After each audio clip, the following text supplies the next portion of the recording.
Legal dictation number 98. Be ready. Start.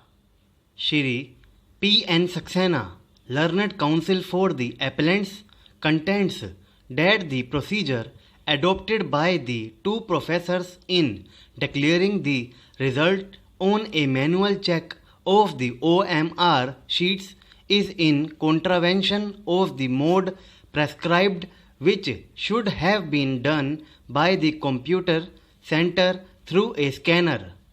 He submits that there was no occasion for the two in charge professors to have undertaken the evaluation themselves manually.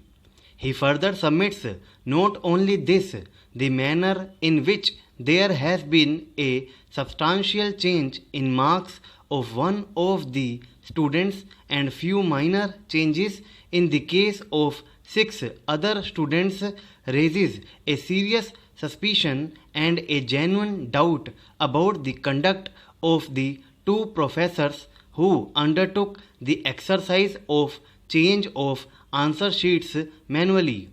He further submits that there was no provision for any such rechecking or scrutiny, and the declaration of the list on 1/4/2010 was unsupported by any authority.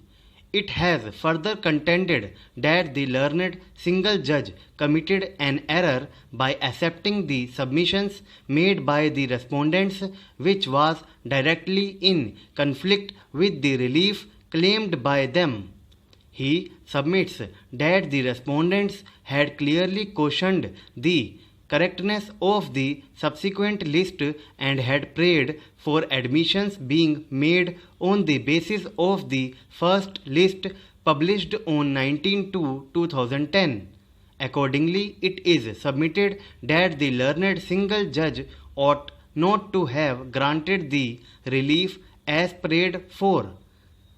Shri Saxena has further invited our attention to the application moved in this special appeal, making a prayer that an appropriate direction be issued to the university to ensure transparency in holding of the examinations and the declaration of the results, as well as evaluation of the OMR sheets, so that in case any student has any doubt, the same can be ascertained by adopting a fair procedure. Shri V. K. Singh, Learned Senior Counsel for the University, contends that the university may not have filed an appeal against the impugned order, yet the university supports the cause of the appellants and at the same time would abide by the orders of this court.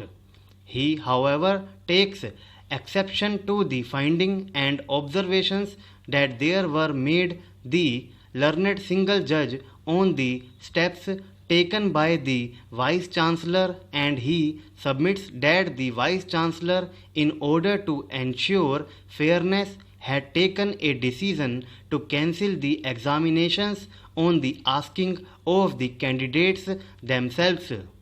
He further submits that prompt decision by the Vice Chancellor was taken as he was wholly unaware about the two in charge professors having manually evaluated the results, who upturned the same through a revised list.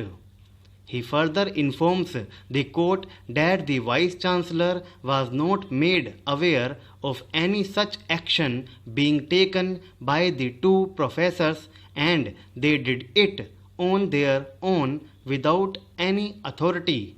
Accordingly, the Vice Chancellor immediately constituted an inquiry committee, and after having received the findings of the said committee, cancelled the examination in order to ensure fair admission in the postgraduate courses.